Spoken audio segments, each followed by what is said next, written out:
स्वागत है आपका आचार्य वाणी में। मैं आचार्य डॉक्टर विक्रमादित्य आपके साथ। और आज का विषय मीन राशि वालों, मीन लग्न वालों के लिए कैसा रहेगा सूर्य का प्रभाव, और सूर्य के प्रभाव के दृष्टिकोण से कैसा ग्रहों का परिवर्तन आपकी राशि में होने का योग। देखिए, मीन राशि के दृष्टिकोण से 12वीं राशि मानी जाती है, और आज हम जो उपस्थित हैं, सूर्य का प्रभाव मीन राशि वालों के लिए कैसा रहेगा। मीन लग्न हो या मीन राशि, दोनों पर इसका प्रभाव उत्पन्न होगा। कई बार गोचर में कई लोग ज्योतिषियों का मत यह है कि केवल राशि के अनुसार से जानना चाहिए गोचर का प्रभाव होता है, लेकिन हमने कई बार देखा है लग्न के हिसाब से भी प्रभाव देखने को मिलता है। कई बार राशि से बिल्कुल नहीं मिलता है प्रेडिक्शन, और गोचर का प्रभाव हम जब देखते हैं तो लग्न से ही देखा जाता है। तो ये विशेष तौर पर ज्योतिष पर शोध का विषय रहता है कि व्यक्ति की जन्मपत्री पर कौन सी लग्न प्रभावी है। इतने सारे चार्ट बनते हैं ज्योतिष के दृष्टिकोण से, कारकांश, अमात्य कारक, आत्मकारक, लग्न पद, उपपद, हर भाव का पद निकाला जाता है, नवांश इत्यादि, षडवर्ग इत्यादि, षोडश वर्ग इत्यादि। उन सबको देखने में मिलना चाहिए कि कहाँ कौन सा प्रभावी आपके लिए होने वाला है ग्रह। तो यहाँ हम आपको बताने जा रहे हैं, इसलिए जिनकी लग्न भी मीन है वो भी देख सकते हैं, ज्योतिष का विषय रखते हैं कि आपकी कौन से लग्न पे कौन सी राशि पड़ी है, और या फिर आपकी राशि चंद्रमा कहाँ पर है उसके हिसाब से, दोनों के हिसाब से आप इस प्रभाव को समझ सकते हैं या हम क्लियर करने का प्रयास करें। कई लोग ज़ोडिएक साइन की भी बात कर लेते हैं। आजकल वेस्टर्न एस्ट्रोलॉजी का बहुत इन्फ्लुएंस है, और वो सूर्य जहाँ पर सायन पद्धति से चलता है, तो उनके हिसाब से भी लोग समझने का प्रयास कर रहे हैं। तो हम यहाँ पर दो विषयों को विशेष रख रहे हैं, लग्न या चंद्र कुंडली के हिसाब से, दोनों के हिसाब से आप समझ लें तो वो आपके लिए ज़्यादा प्रेडिक्शन मैच करने की बात चलती है। यहाँ हम उसके हिसाब से ही इस पूरे भविष्य को बताने का प्रयास करते हैं क्या कोई गोचर में प्रभाव रहेगा। तो मीन राशि वालों को समझना चाहिए, या मीन लग्न वालों को समझना चाहिए सूर्य कहाँ के स्वामी बन रहे हैं आप।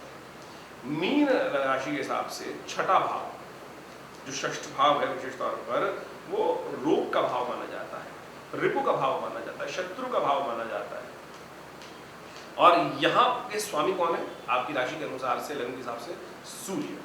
और यहाँ जब सूर्य स्वामी बन जाते हैं तो आपका क्या प्रभाव, गोचर में सूर्य परिवर्तन करते हैं, हर महीने कम से कम 30 दिन, एक महीने तक के लिए एक राशि में रुकते हैं।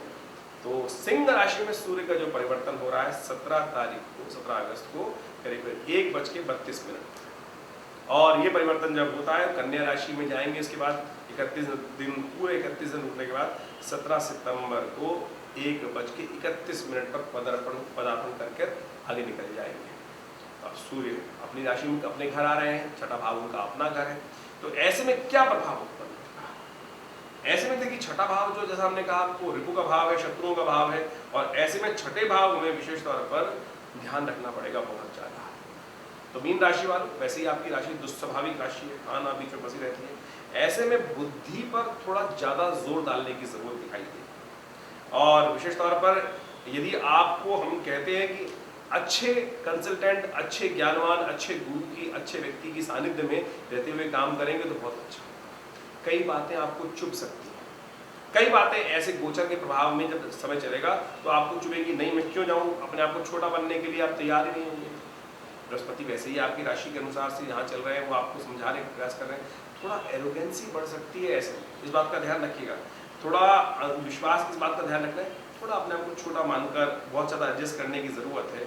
और कई प्रकार की इच्छाएं मन में जागती दिखाई दें। ऐसे में ग्रहों का प्रभाव ये चल रहा है कि सूर्य ना यहाँ पर जब परिवर्तन करके जाएंगे छठे भाव में, तो कई प्रकार की क्यूरियोसिटीज, कई प्रकार की मन में भाव, मुझे ये भी मिल जाए, हमको ये भी हो जाए, हमारे लिए ये भी होना चाहिए, ऐसा भी होना चाहिए, ये प्रभाव उत्पन्न करने के लिए।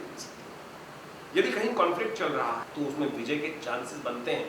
कई बार कॉन्फ्लिक्ट जीवन में चल रहे होते हैं ना, कई से द्वंद्वात्मक स्थिति पर चल रही होती है सामने। कई बार हर जगह, वैसे तो हर रोज जीवन में कहीं ना कहीं द्वंद्व उत्पन्न होता है, विजय हर जगह होती है, हार भी होती है, लेकिन ओवरऑल ऐसा दिखाई देता है कि शत्रुओं पर विजय प्राप्त करने के योग बनते दिखाई देते हैं। लेकिन एक बात का ध्यान रखिएगा, आपके धन का विशेष तौर पर आपको ध्यान रखना है।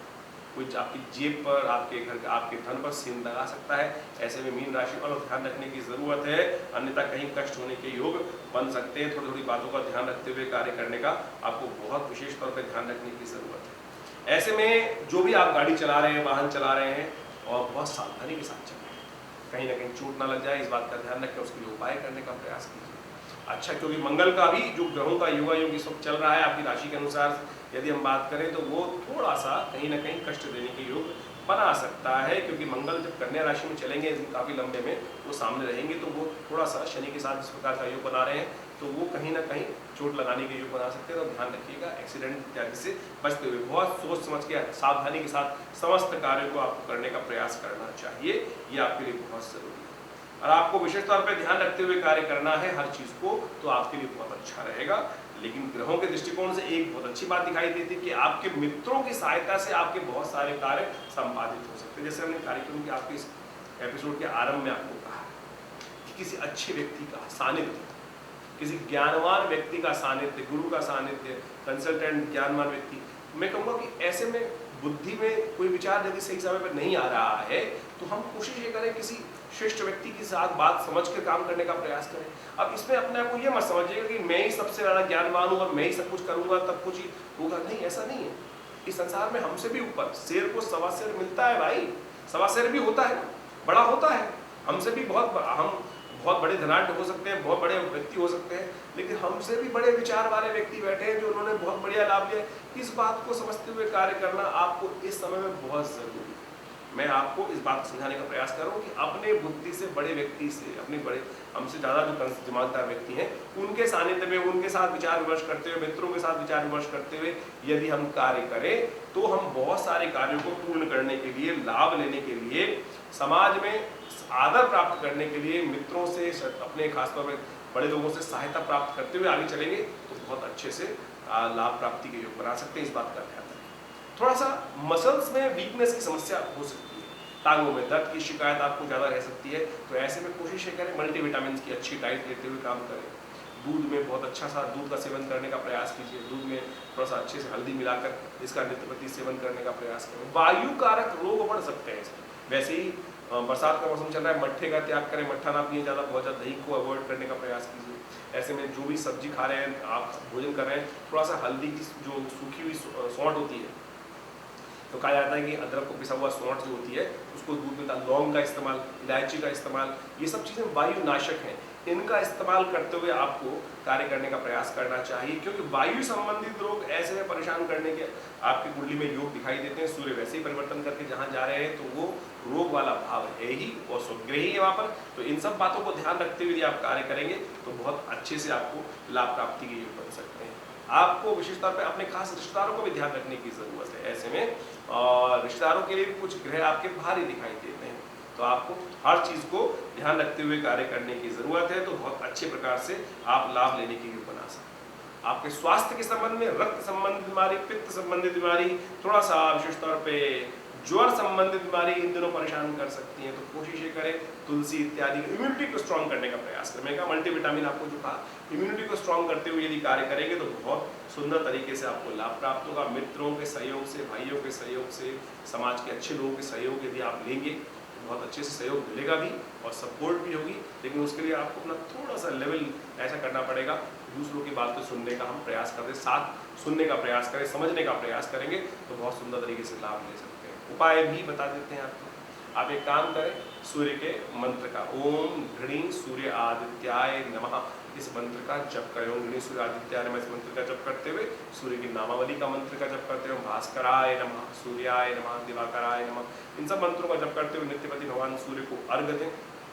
और थोड़ा सा जो अर्घ्य दें, विशेष तौर पर हल्दी डालकर थोड़े जल में थोड़ी हल्दी डाल दीजिए और फिर भगवान सूर्य को अर्घ्य देना नित्य प्रति शुरू करें। देखिए इससे आपको लाभ प्राप्त होगा, आपके कष्ट दूर होंगे। और साथ में बहुत सारे मंत्रों का हमने उपाय बताया, स्वास्थ्य का ध्यान रखने के लिए बताया ही आपको, तो कोशिश करें। हमारे विवेकानंद योगाश्रम में हम लोग बहुत सारे विभिन्न समय पर यज्ञ इत्यादि करते रहते हैं। हर रोज़ करीब 8 घंटे यज्ञ चलता है। रविवार को तो एक विशेष कार्यक्रम ही होता है, और जो सुबह 8 बजे शुरू होता है, करीब करीब शास्त्री में शाम सुबह 10:30 बजे तक चलता है। उसके बाद विशाल भंडारे का आयोजन रहता है। उसमें हम समस्त नवग्रहों के मंत्र, महामृत्युंजय मंत्र, विभिन्न भगवती दुर्गा के मंत्र, वैदिक मंत्र, उन सब के द्वारा यज्ञ इत्यादि करते हैं। तो आप भी वहाँ पर रविवार को आकर उस यज्ञ में कम से कम बैठ सकते हैं और उस यज्ञ में आहुति प्रदान कर सकते हैं, और इन सब के द्वारा आपके जीवन में इन कष्टों को दूर करने का योग बन सकता है। ज्योतिष कहीं भी भ्रांति उत्पन्न नहीं करता, कहीं मन में भय उत्पन्न नहीं करता। ज्योतिष वो मार्ग है जो निदान दिखाता है, आप समझे, रास्ता दिखाता है। अब आप सोच के बैठ जाए कि नहीं इसमें तो बड़ा दिक्कत है, भारी हो गया, समय भारी हो गया, समय आपको तो रास्ते में समझे, हर रास्ते में जब जब चलते हैं कहीं ना कहीं चौक तो आएगा ही ना भैया, कहीं ना कहीं ट्रैफिक तो मिलेगा ही। अब कोई कहे कि मैं तो डर गया ट्रैफिक, अरे आप तो बहुत बढ़िया ड्राइवर है भाई, अच्छे ड्राइवर को क्यों डरने की आवश्यकता है? डरते तो वो है जिनको गाड़ी चलानी नहीं आती। तो आप समझे, आप चौक से, क्रॉसिंग से, तिराहे से, कहीं सीधे से चलाने से थोड़ी आपको दिक्कत क्या है। आप इसलिए ये बात ना समझे। कई बार क्या होता है कि हम ज्योतिष के दृष्टिकोण से कई बार बताया कि इस समय ऐसा है, तो कहते हैं पंडित जी डरा रहे हैं। अरे भैया डराने की बात नहीं, जो प्रत्यक्ष है ज्योतिष का प्रभाव हम आपको समझाने का प्रयास करें, जो समझ ले तो जीवन में कल्याण का मार्ग प्रशस्त हो जाएगा। धन्यवाद, नमस्कार।